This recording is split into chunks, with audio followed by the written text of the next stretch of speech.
Hi YouTube! So I don't have any cards for this video. I wanted to kind of just talk for once. Like I always want to talk and I don't give myself permission. Like I don't think I've ever given myself permission to be fully open and just talk. It feels selfish for me to say what's on my mind. So I want to do that today.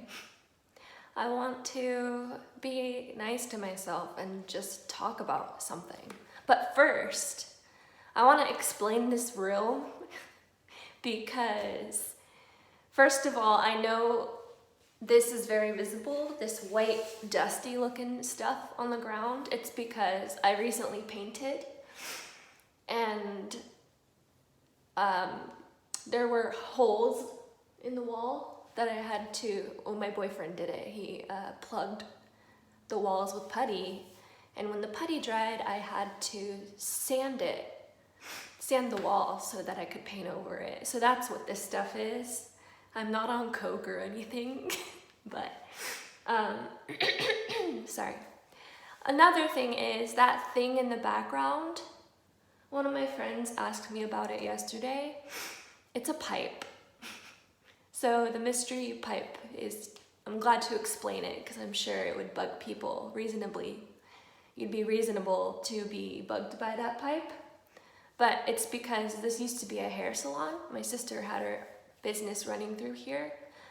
And recently she moved out and got a new house. And she has a very happy family. So I took this room.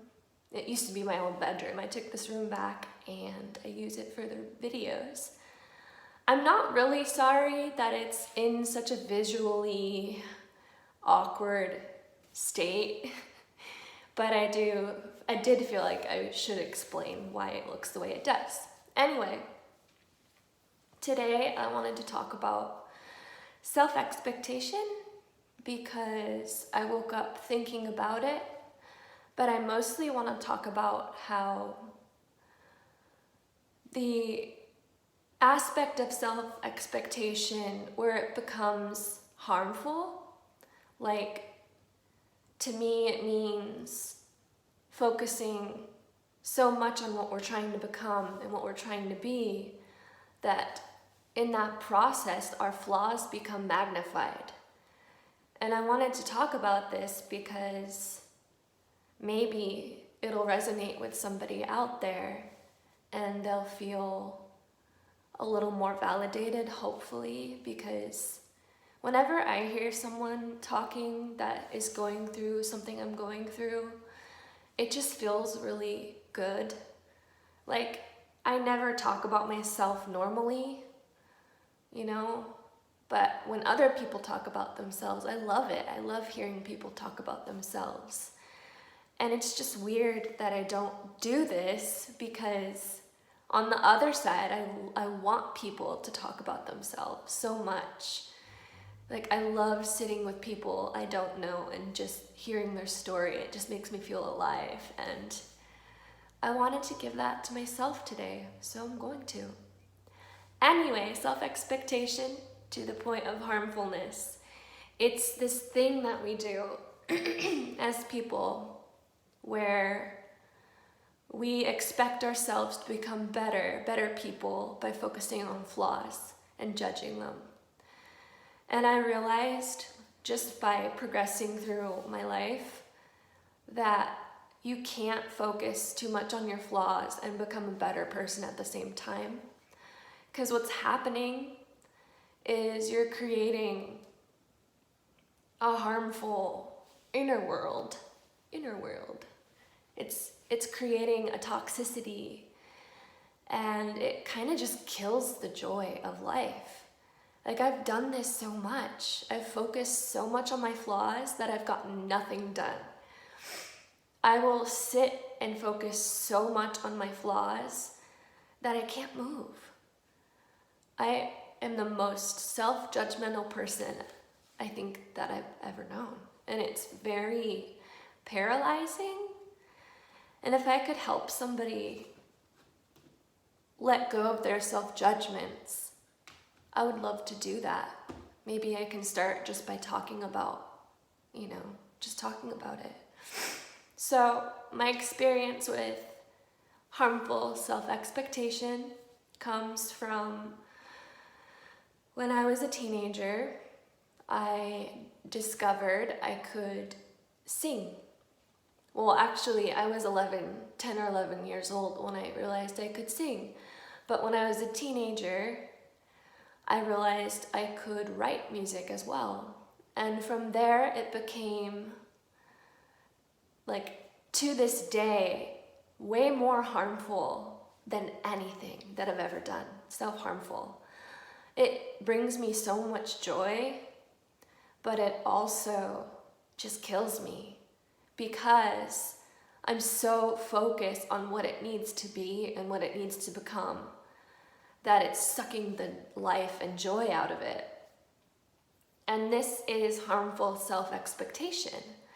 This is magnifying and judging yourself so much that you freeze in time.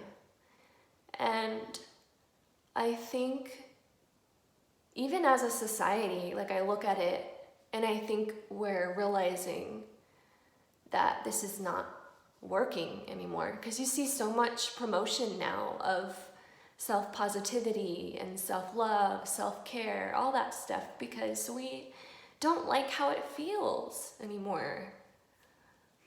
So anybody who's going through this, I would just ask you to take a break from visualizing your flaws. Love yourself for what you're trying to do. If you're trying to change and be better, you know what? That intention is flawless. To try to transform what isn't helping others in your life or yourself, the intention is pure and flawless. So obsessing over everything we don't like about ourselves is counterproductive. It's not helping. In my experience, it has paralyzed me to my core. I haven't moved in a long time. Just doing these videos has been so hard because I think about everything I say and I find something wrong with it, or I think of myself as a human being and I just have felt so much loathing. And I kind of have this side of me that's like, who do you think you are that you're going to talk about something? You probably don't know anything about what you're talking about. There's that, There's also that feeling that our expression is inadequate because we're focusing on what we don't know. We're focusing on what we can't do. We're focusing on what we don't look like, instead of looking at ourselves as we are. So whoever is going through this too, I wish the best for you so much, and I hope that you can take a break and express yourself. You have the right to talk about what you're thinking and feeling because it could really help somebody out. I believe this. I believe that if we take our experiences and give ourselves permission to talk about them in an effort to resonate with the world around us, I think it could help people. It just feels selfish because we're kind of conditioned to, I don't even know why. We're kind of just, there's a weird pressure to not be self-absorbed, but it has become kind of harmful, at least in my experience, because I've been obsessed with being humble and not having self-confidence. Literally, even just saying anything good about myself these past 28 years has been very cringy and hard for me. So I'm trying to change that now. And anybody who sits through this video and watches it, thank you. You made my day and you're very sweet. I'm probably gonna end this video here. So thanks for listening to me yammer on. Thanks for putting up with the state of this room. It's gonna be renovated eventually. It'll look a lot better, but yeah. I'm gonna end the video and I'll see you later.